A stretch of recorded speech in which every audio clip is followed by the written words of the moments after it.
किसी का प्रश्न है कि हम प्रतिदिन के जीवन में अनेक पाप हो जाते हैं, कुछ अनजाने में होते हैं तो कुछ पूर्णतः चेतन अवस्था में।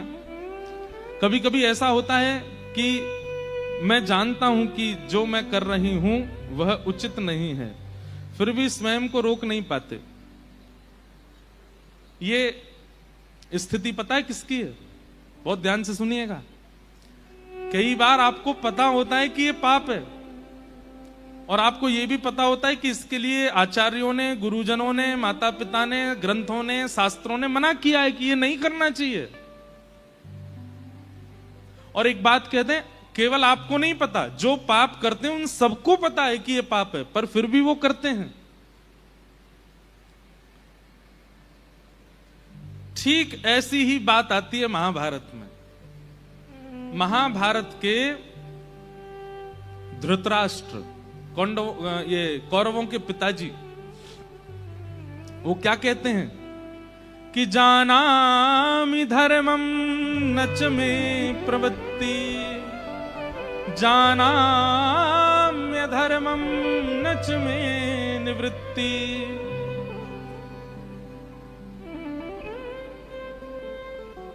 धृतराष्ट्र कहते हैं मैं जानता हूं कि धर्म क्या है, पर पता नहीं क्यों मेरा उसमें मन ही नहीं लगता। और मैं जानता हूं कि ये अधर्म है जो मैं कर रहा हूं, पर पता नहीं मैं क्यों इससे बच ही नहीं पा रहा हूं। इसका उत्तर ठाकुर जी गीता में देते हैं। और गीता में देते हुए ठाकुर जी कहते हैं, अर्जुन, कई बार व्यक्ति को धर्म बोध हो जाता है, कई बार व्यक्ति को पाप बोध हो जाता है, लेकिन उसके विचार में अभी वैष्णवों के प्रति, रसिकों के प्रति, भक्तों के प्रति वो सम्मान नहीं होता। इसलिए मैं उसको जनाते हुए भी उसको गलत मार्ग की ओर जाने के लिए अग्रसित कर देता हूं। उसको पता होता है, फिर भी मैं उसकी मति विचलित कर देता हूं। तो ये जो आपकी स्थिति है, इसका एक ही उत्तर है कि कहीं ना कहीं वैष्णव अपराध आपसे बना हुआ है। इसलिए धर्म जानते हुए भी आप कर नहीं पा रहे हो। ये जानते हुए भी कि ये पाप है, आप उसको छोड़ नहीं पा रहे, क्योंकि कोई वैष्णव आपसे रूठा बैठा है, कोई रसिक, कोई वैष्णव, कोई महत्पुरुष, कोई भक्त आपसे नाराज बैठा है, इसीलिए ऐसा हो रहा है। और दूसरी बात, आपके साधन अभी इतने कमजोर हैं कि वो आपको धर्म की ओर ले ही नहीं जा रहे हैं। इसलिए किसी साधन का आश्रय ले लीजिए। साधन किसे कहते हैं? नाम जप साधन है, एकादशी व्रत साधन है, परिक्रमा साधन है, संत उपासना, वैष्णव उपासना साधन है, ठाकुर जी की निज सेवा ये साधन है। तो आपके साधन अभी इतने कमजोर हैं कि वे आपको धर्म के मार्ग पर ले जाने पर अग्रसित नहीं हो पा रहे हैं। इसलिए आप जानते हुए भी कि अधर्म है, उसको कर बैठते हैं। इसलिए अपने साधनों को मजबूत कीजिए, नाम के आश्रय को विशेष कीजिए। सक्कूबाई के लिए ठाकुर जी क्यों प्रकट हो गए? क्योंकि उनका स्मरण साधन इतना तीव्र था कि ठाकुर जी को आना पड़ा। प्रहलाद जी को इतने प्रकार से मारने का प्रयास किया हिरण्यकश्यप ने, लेकिन फिर भी कोई बाल बांका नहीं कर पाया। क्यों? क्योंकि स्मरण साधन इतना तीव्र है प्रहलाद जी का कि उनका कुछ हो नहीं सकता। इसलिए ये जानते हुए भी कि धर्म क्या है, अधर्म क्या है, वो ना कर पाना, इसमें कहीं ना कहीं आपका साधन वो सूक्ष्म है। और कहीं ना कहीं जैसे एक बार क्या होता है कि बीमारी हमें कोई लग जाती है। बहुत ध्यान से सुनिएगा। कोरोना आया था, लगभग लोगों को कोरोना हुआ, पर कई लोग ऐसे थे, आप सबके भी परिचय में होंगे, वो बाहर घूम भी रहे थे, वो कोरोना के पेशेंटों से मिले भी थे, लेकिन फिर भी उनको कुछ नहीं हुआ। उसके पीछे डॉक्टर उत्तर क्या देते हैं? बोले उनकी इम्यूनिटी पावर बहुत अच्छी थी, उनके अंदर इम्यून पावर जो था वो इतना अच्छा था कि कोरोना हुआ भी होगा तो उनको पता नहीं चला होगा। ठीक वैसे ही जानते हुए धर्म क्या है, अधर्म क्या है, धर्म ना कर पाना और अधर्म से ना बच पाना, इसके पीछे कारण होता है कि आपके भीतर भक्ति की जो इम्यून पावर है वो बहुत कमजोर है। और वो कैसे तीव्र होगी? साधन से। और साधन क्या करना पड़ेगा? नाम जप करो, सबसे ज्यादा सत्संग करो। और केवल सत्संग सुनना नहीं है, उतारो, रसिक जनों की वाणी सुनो। हम लोग गाते हैं ना ब्रज में, साधनहीन दीन में राधे, साधनहीन दीन में राधे। तुम करुणामयी प्रेम अगाधे, तुम करुणामयी प्रेम अगाधे। मोहे तो भरोसो है तेरो रे किशोरी,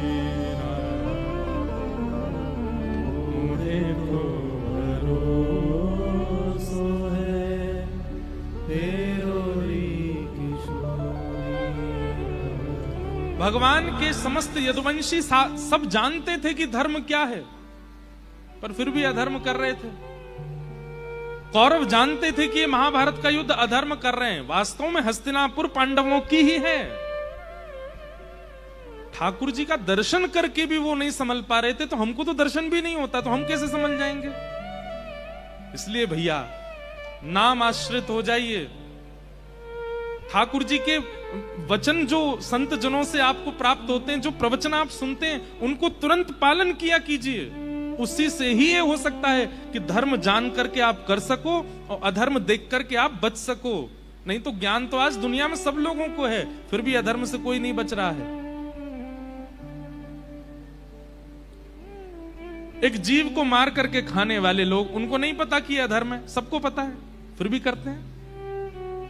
मद्यपान करने वाले लोग, उनको नहीं पता। चलिए जीव हिंसा करने वाले मद्यपानों को एक तरफ रख दीजिए, दूसरों के साथ छल करने वाले, कपट करने वाले, दूसरों की निंदा करने वाले, गलत कर्म करने, उनको नहीं पता कि ये गलत है। रावण को नहीं पता था क्या कि सीता जी का हरण गलत है? सब पता था, पर उनके भीतर भक्ति का इम्यून पावर है ही नहीं जो उनको रोके, जो उनको टोके। आप विश्वास मानिएगा। एक बात सुनिए, सब लोग इधर देखो मेरी ओर। कई लोग ऐसा बोलते हैं, महाराज हम केदारनाथ गए थे, बस हमारी गिरने ही वाली थी खाई में, ठाकुर जी ने बाल बाल बचाए। ठाकुर जी ने नहीं बचाया आपको, आपकी आयु बची थी इसलिए बच गए आप। एक व्यक्ति की आयु बची थी तो हवाई जहाज गिर गया, फिर भी वो बच गया, सब मर गए। अब उसमें भी लोग कह रहे हैं कि ठाकुर जी ने उसको बचाया, ठाकुर जी ने उसको बचाया। ऐसा नहीं है। जिसकी आयु जितनी है, वो चाहे कितनी भयावह स्थिति में पहुंच जाए, वो बच ही जाएगा, क्योंकि आयु अभी शेष है। वास्तव में ठाकुर जी बचाते कब हैं आपको? ठाकुर जी ने आपकी रक्षा की, इसका प्रमाण क्या है? सामने भोग भोगने के लिए बहु व्यंजन आ गए थे, लेकिन आपने अपनी इंद्रियों को संभाल लिया और उस भोग को नहीं भोगा। समझ जाना, अब की ठाकुर जी ने रक्षा। ये ठाकुर जी ने रक्षा की।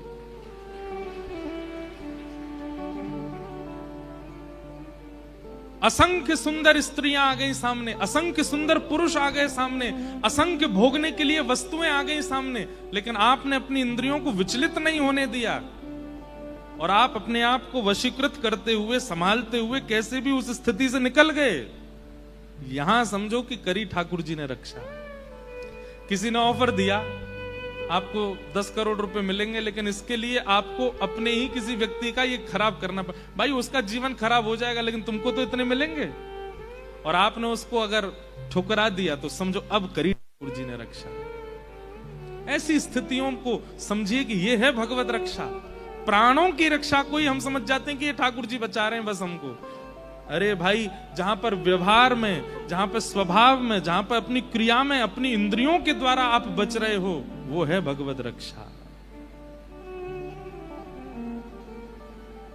तो इसलिए जानते हुए भी कि ये पाप है, आप कर बैठ रहे हो, तो इसमें यही समझिए कि अभी आपका जो भीतरी साधन है वो इतना स्ट्रांग हुआ नहीं है कि आपको उससे रोक दे। हम ऐसे ऐसे लोगों को जानते हैं, अब आपको विश्वास नहीं होगा, कल यहां दीक्षा क्रम हुआ तो दीक्षा में एक नियम होता है कि हमारे यहां पंच संस्कार होते हैं और पंच संस्कारों में एक संस्कार होता है नामकरण किया जाता है। कई लोग रह गए हैं, वो आज यहां आ जाना, कथा के बाद उनका नामकरण भी हो जाएगा। तो नामकरण में क्या किया जाता है, सबके नाम पूछे जाते हैं, आपका नाम क्या है। तो फिर गुरुदेव की इच्छा होती है तो उसका फिर नामकरण करते हैं। अगर नाम उचित लगता है तो वही नाम रहने देते हैं, और अगर इधर देखो, यहां देख लो, और अगर मन होता है कि नहीं नाम नहीं बदलना तो नहीं बदलते, वही नाम रहने देते हैं।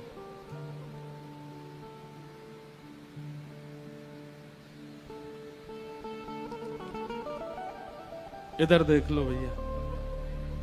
तो कल जब यहां नामकरण हो रहा था, मैं सबसे नाम पूछ रहा था, फिर उनके नामकरण कर रहा था, जैसे ठाकुर जी आज्ञा कर रहे थे। किसी का नाम गिरिराज रामानुज दास, किसी का गिरधर रामानुज दास, किसी का कृष्ण प्रिया रामानुज दासी, ऐसे नामकरण हो रहे थे। एक का मैंने नाम पूछा तो वो नाम क्या बताया उसने, साकिब हुसैन। मैंने कहा हैं साकिब हुसैन, वो शायद बैठे भी होंगे यहाँ पे।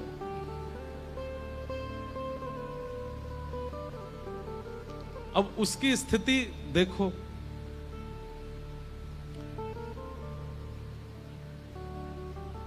उनका साधन कितना प्रबल है।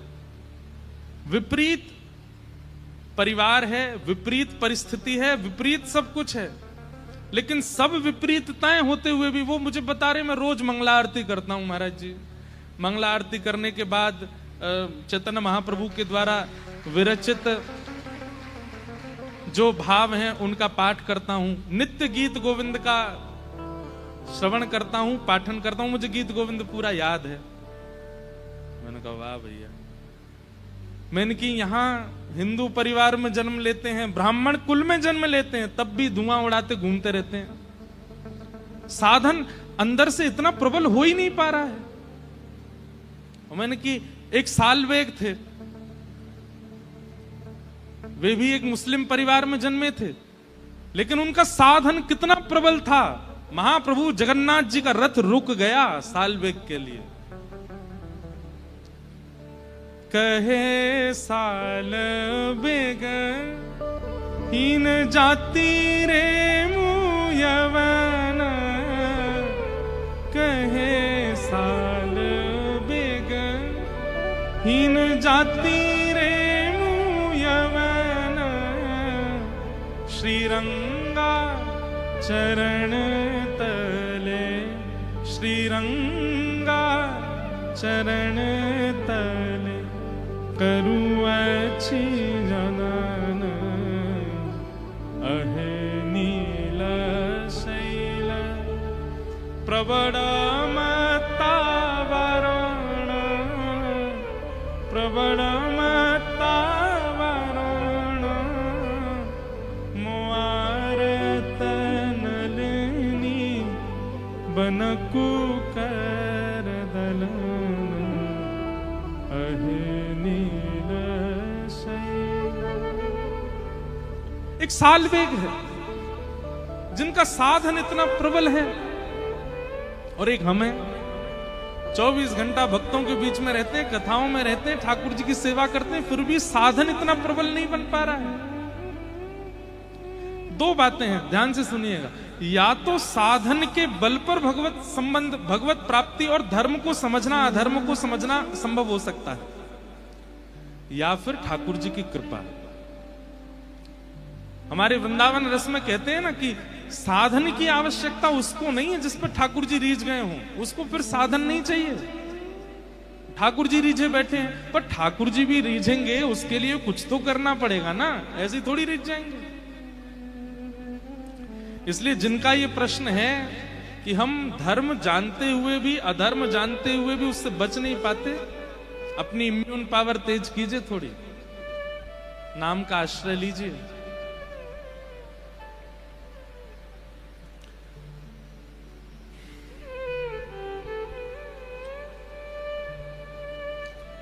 किन्हीं का भाव है कि हमारी निष्ठा राधा वल्लभ जी में है, पर गुरु रूप में आपको देखते हैं, आपने स्वप्न में दीक्षा भी दे दी, मेरा मार्गदर्शन करें। आप हमको राधा वल्लभ जी से अलग क्यों मान रहे हो? हम श्री राधा वल्लभ जी के हैं, राधा रमण जी के हैं, बिहारी जी के हैं, गिरधर लाल जी के हैं। एक तो ये बहुत प्रश्न आते हैं, वहां भेदभाव बहुत कर देते हैं कि हमारी निष्ठा जगन्नाथ जी में है, पर हम तो वृंदावन के महाराज जी को मानते हैं, क्या करें? तो जगन्नाथ जी वृंदावन से अलग हैं।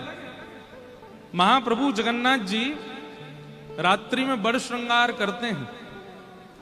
बड़ श्रृंगार का मतलब पूरे दिन में सबसे विशेष श्रृंगार उनका रात में होता है।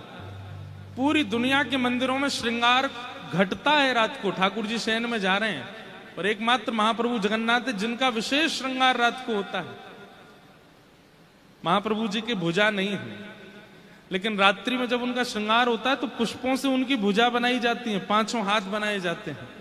महाप्रभु जगन्नाथ जी के पलक नहीं है, पुष्पों से पलक बनाई जाती है ठाकुर जी के।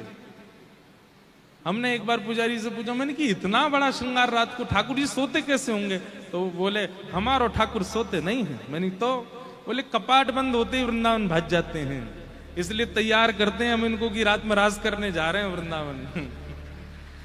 तो ये भेद दृष्टि क्यों मान रहे हो आप कि आप राधा वल्लभ जी में निष्ठा रखते हो, तो हम कौन राधा वल्लभ जी से अलग हैं?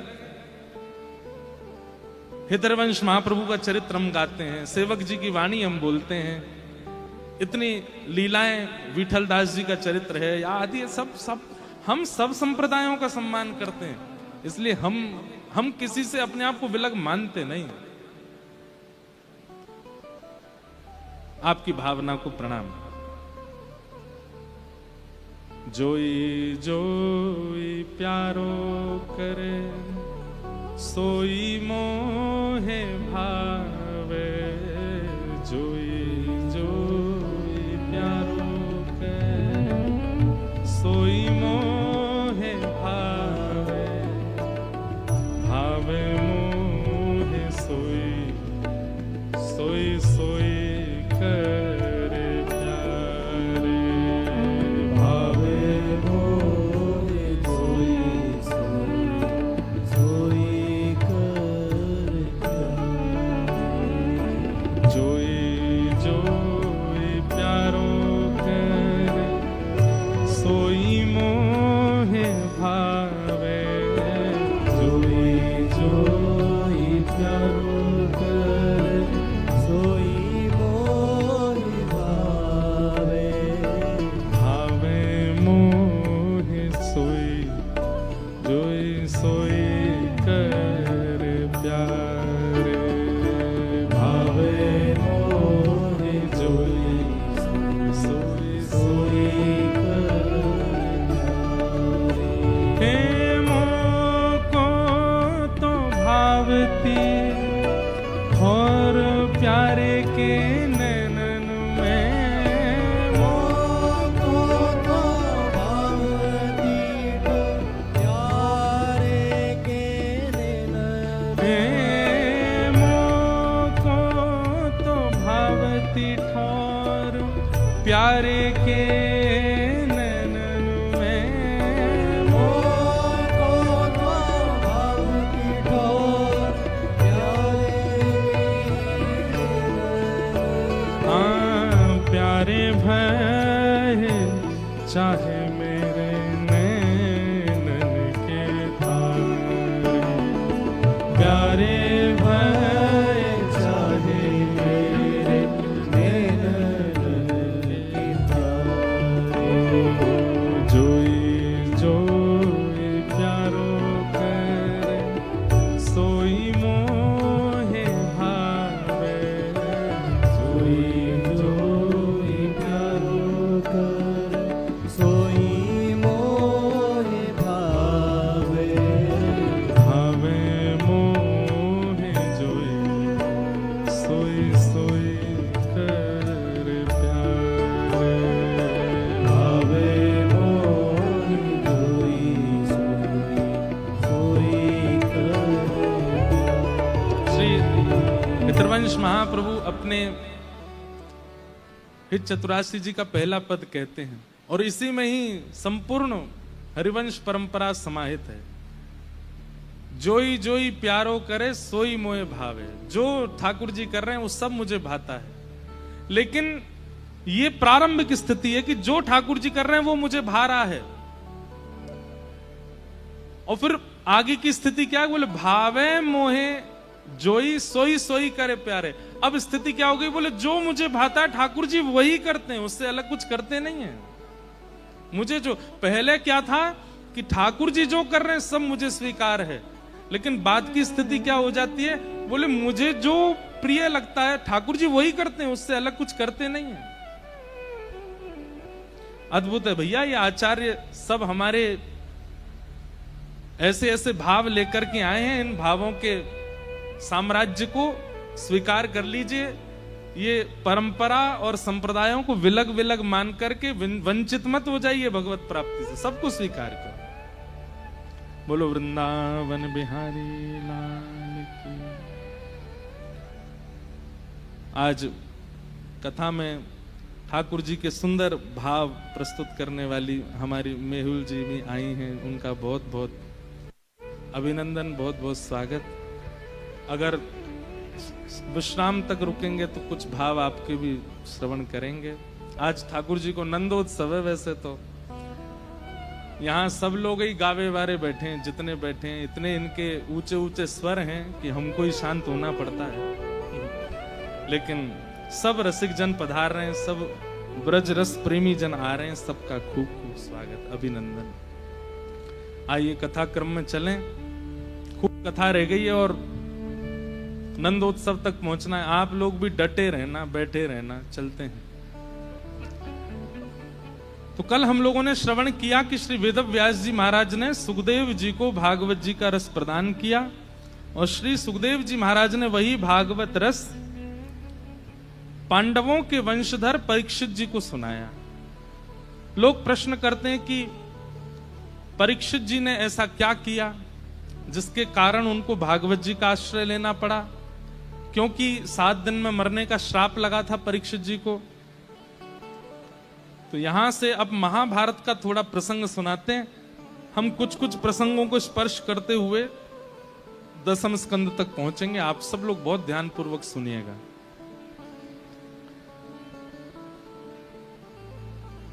महाभारत का युद्ध विश्राम हो गया। अश्वत्थामा ने द्रौपदी के 5 बालकों को मार दिया।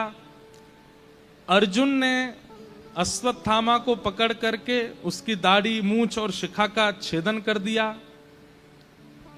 सब क्रियाएं विश्राम करके भगवान हस्तिनापुर की राज्य गद्दी पांडवों को देकर के द्वारिका को प्रस्थान करने लगे। तभी उत्तरा के गर्भस्थ शिशु को मारने के लिए अश्वत्थामा ने ब्रह्मास्त्र छोड़ा। भगवान ने उत्तरा के गर्भ में प्रवेश करके उस बालक की रक्षा की, और वही बालक कालांतर में जाके परीक्षित बना। कुंती ने भगवान की स्तुति गाई, भीष्म पितामह ने भगवान की स्तुति गाई। अनेक प्रसंग कई बार विस्तार से हम सुना चुके हैं इन सबको। 3 बार ठाकुर जी द्वारिका जाने से रुक गए। एक बार तो उत्तरा के गर्भस्थ बालक की रक्षा के लिए, एक बार कुंती जी ने रोक लिया, और तीसरी बार युधिष्ठिर ने रोक लिया। लेकिन अब की बार ठाकुर जी द्वारिका प्रस्थान कर ही गए। और ठाकुर जी के द्वारिका जाने के कुछ दिनों बाद ही यहाँ उत्तरा के उस बालक ने जन्म लिया जिसकी भगवान ने रक्षा की थी, और उसका नाम परीक्षित पड़ा।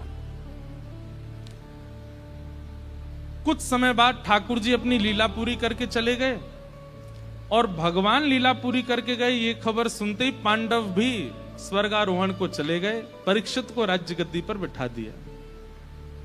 धीरे धीरे परीक्षित बड़े हुए, उनके विवाह आदि हुए। एक दिन कलयुग उनको मिला।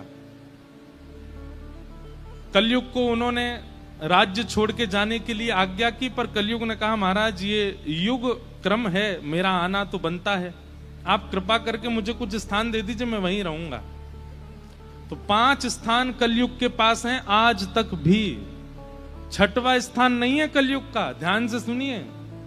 केवल 5 स्थानों में कलयुग रहता है। द्यूतम पानम स्त्रियः सूना यत्रा धर्मस् चतुर्विधः पुनश्च याचमानाय जात रूप मदात प्रभो। 5 स्थान हैं। सबसे पहला जुआ, दूसरा मदिरापान भक्ष भक्ष सेवन, तीसरा पर स्त्री पर पुरुष संग, चौथा हिंसा लड़ाई झगड़ा आदि आदि कलेश, और 5वां बिना मेहनत से कमाया गया धन। इन 5 स्थानों पर कलयुग का निवास है। एक बात सुनिएगा, द्यूतम पानम स्त्रियः सूना और फिर 5वां अनीति का धन, इन 5 में 4 प्रारंभ के जो हैं इनसे बचना संभव हो पाएगा अगर 5वें को जीवन में नहीं आने दिया तो। समझ रहे हैं बात को? 5वां स्थान कौन सा था? बिना मेहनत के कमाया गया धन।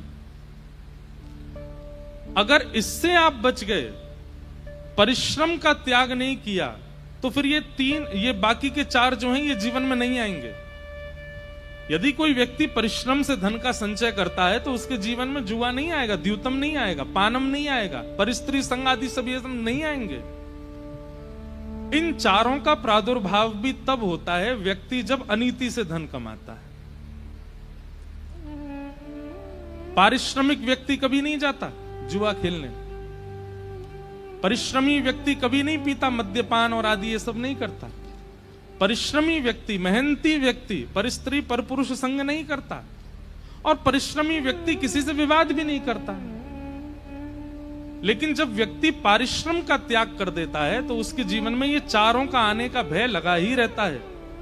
इसलिए आपको ये 4 संभालने हैं तो 5वां संभाल लीजिए। 1 रुपया भी कमाने का अवसर मिले तो ये प्रयास कीजिए कि मेहनत करके हो। यदुवंश के नाश का कारण भी यही बना क्योंकि संपत्ति श्री कृष्ण की है, और यदुवंशी सब सोचते हैं कि श्री कृष्ण हमारे हैं तो संपत्ति भी सब हमारी है, परिश्रम करना नहीं है। ये बात याद रखिएगा। हमारे भारत में एक परंपरा है कि माता पिता इतना कमा के रख देते हैं कि बालकों को परिश्रम ना करना पड़े, पर यह सोच अच्छी नहीं है। हाँ, आप कमा लीजिए, आप व्यवस्थित कर दीजिए उनके लिए, लेकिन उनको फिर भी परिश्रम करवाया कीजिए। अधिकतर देखा जाता है कि कथा ना सुनने वालों में सबसे ज्यादा बालकों की संख्या उन घरों की है जो बहुत धनवान है। यहां पे बैठे होंगे लेकिन उनके आंकड़े देखेंगे तो आप 10-15% ही वो बालक होंगे जो अच्छे घर से हैं। अच्छे घर से का मतलब है खूब धनवान घर से हैं। खूब धनवान घर से का मतलब है कि दिन में 5 बार भोजन बनता है।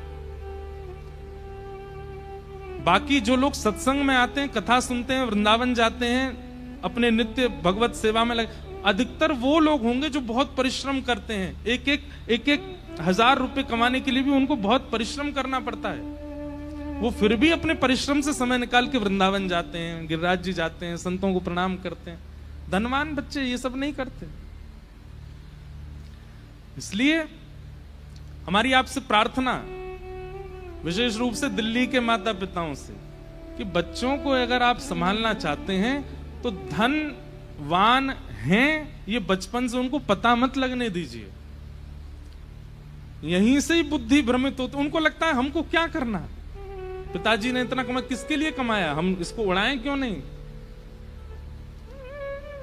इसलिए कलयुग के इन 4 प्रचंड रूपों से बचना है तो 5वें रूप को आप सुधार लीजिए। अनीति से धन को घर में आने ही मत दीजिए। अभी कोविड टाइम में एक नया प्रोसेस शुरू हुआ था, वर्क फ्रॉम होम, घर से काम करो। सब जानते हैं कि घर से काम करने वाले कैसे कर रहे थे।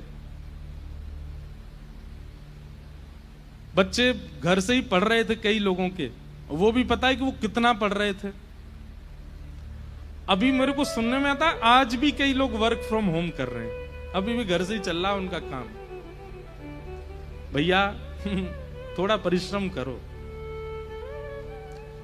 गृह त्याग करना थोड़ा जरूरी होता है, घर से बाहर निकलना थोड़ा आवश्यक होता है। थोड़ी विपरीत अवस्था और विपरीत लोगों के बीच में बैठना और थोड़ा उनकी सुनना जरूरी होता है। क्योंकि वही परिश्रम कहलाता है। और उसके बाद जब आप धन कमाते हैं तो वो धन आपकी बुद्धि भ्रमित नहीं करेगा। पड़े पड़े कमा रहे हैं तो फिर उससे तो काम बिगड़ना ही है ना। बुद्धि भ्रष्ट करता है बिना मेहनत से कमाया गया धन। ये 5 स्थान प्रदान किए राजा परीक्षित। 5 स्थान देने के बाद जब अपने घर आए, आकर के तय खाने में जाके देखा एक सुंदर मुकुट रखा था जो कि जरासंध का था, पांडवों ने जीता था। अब ये इन्होंने परिश्रम करके तो रखा नहीं था, बस उठा करके अपने सिर पर धारण किया। इतने में ही कलयुग प्रविष्ट हो गया। और कलयुग प्रविष्ट होता है, उसका सबसे पहला द्योतक क्या है, इशारा क्या है? कलयुग आपके ऊपर आक्रमण कर चुका है, इसका सबसे पहला इशारा क्या है? भक्त का, वैष्णव का, संतों का, भगवत संबंधी जीवों का उपहास मन में होने लगे, उनके प्रति दुर्भावना चित्त में आने लगे। जो हरि के हैं, जो हरि के संबंधी हैं, जिन्होंने अपना पूरा जीवन ठाकुर जी की सेवा में व्यतीत कर रखा है, ऐसे संत हैं, महापुरुष हैं, ब्रजवासी हैं, रसिक जन हैं, उनके प्रति दुर्भावना चित्त में आने लग जाए, यही कलयुग का प्रथम प्रभाव है। किसी व्यक्ति को जब किसी को अपने वश में करना होता है तो वो जिन अच्छे लोगों से जुड़ा होता है उसकी निंदा करना शुरू कर देता है। अरे तुम जिससे मिलते हो वो तो ऐसा है, तो वैसा। और आप जैसे उस निंदा को स्वीकार करते हो, उन लोगों से दूर होते हो, तो गलत व्यक्ति अपने चंगुल में ले लेता है। कलयुग का सबसे पहला प्रभाव होता है कि ये धार्मिक स्थानों से, धार्मिक प्रवचनों से, धार्मिक लोगों को आपकी दृष्टि में गिराना शुरू करता है। उनके प्रति दुर्भाव आपके चित्त में आने लग जाते हैं। बस उसी समय समझ जाइए कि कलयुग आ चुका है। आप कलयुग के चपेटे में आ चुके हैं। इससे बचिए। राजा परीक्षित वन में गए, वन में प्यास लगी तो एक ऋषि के आश्रम में चले गए, लेकिन कलयुग का प्रभाव हो चुका था तो ऋषि समाधि में बैठे थे। समाधि में बैठे ऋषि को देख करके हमेशा परीक्षित जी के मन में आता था कि समाधि में प्रणाम कर लूं, लेकिन आज मन में क्या आया? चक्रवर्ती सम्राट आया है द्वार पे और ये अभी भी समाधि में बैठे हैं। इनके मन में जरा भी लज्जा नहीं आती कि चक्रवर्ती सम्राट आया, मैं नेत्र खोल के इसका स्वागत तो करूं। ये कलयुग का प्रभाव है। और राजा परीक्षित ने अपना अपमान जान करके एक मरा हुआ सर्प उठा करके उस ऋषि के गले में डाल दिया। परीक्षित तो चले गए, लेकिन कुछ बालकों ने ऋषि के पुत्र को जाकर के ये बात बता दी कि तुम्हारे पिता के गले में मरा हुआ सर्प राजा परीक्षित ने डाला। ऋषि पुत्र को क्रोध आया और उसने तुरंत जल हाथ में लिया और कहा, मैं श्राप देता हूं, मेरे पिता का अपमान करता है राजा परीक्षित, अगले 7 दिन में तक्षक सर्प डस देगा और इनकी मृत्यु हो जाएगी। श्राप दे। ऋषि का जब ध्यान खुला, मरा हुआ सर्प देखा तो उठा के फेंक दिया। पुत्रों ने आके बताया, पिताजी आज राजा परीक्षित ने आपका अपमान किया, मैंने उसको श्राप दे दिया है, 7 दिन में मर जाएगा वो। ये बात सुनकर के ऋषि प्रसन्न नहीं हुए। ऋषि बोले, दे बेटा ये गलत किया तुमने। वैद्य के पास में अगर मरीज जाए तो वैद्य को औषधि देनी चाहिए, ये नहीं कि उसको जान से ही मार दे, ना रहेगा रोगी ना बचेगा रोग, ऐसा थोड़ी होता है। राजा परीक्षित को रोग हुआ था, वो रोग का निवारण करना, तुमने तो उसको सीधे मृत्युदंडी दे दिया।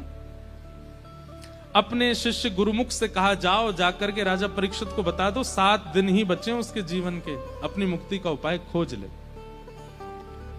यहां राजा लौट करके आए थे, जैसे ही मुकुट उतारा, मुकुट उतारती उनको अब ग्लानि हुई। मैं आज एक संत के यहां गया था और उसको समाधि में देख करके मैंने मरा हुआ सर्प क्यों डाल दिया उनके गले में? मैं इतना अभिमानी कैसे हो गया? मैं इतना मान प्रतिष्ठा का आदि कैसे हो गया? ये कलयुग करवाता है। राजा परीक्षित बोले, अब मेरा जीवित रहना उचित नहीं है, मैंने एक ऋषि का अपमान किया। इतने में तो ऋषि के यहां से शिष्य ने आकर के राजा को कहा, राजन आज आपने जो कृत्य किया उस पर ऋषि के पुत्र श्रृंगी ने आपको श्राप दिया है, आपके जीवन के केवल 7 दिन बचे हैं, अपनी मुक्ति का उपाय खोज लीजिए। ये खबर सुनकर के राजा परीक्षित विचलित नहीं हुए,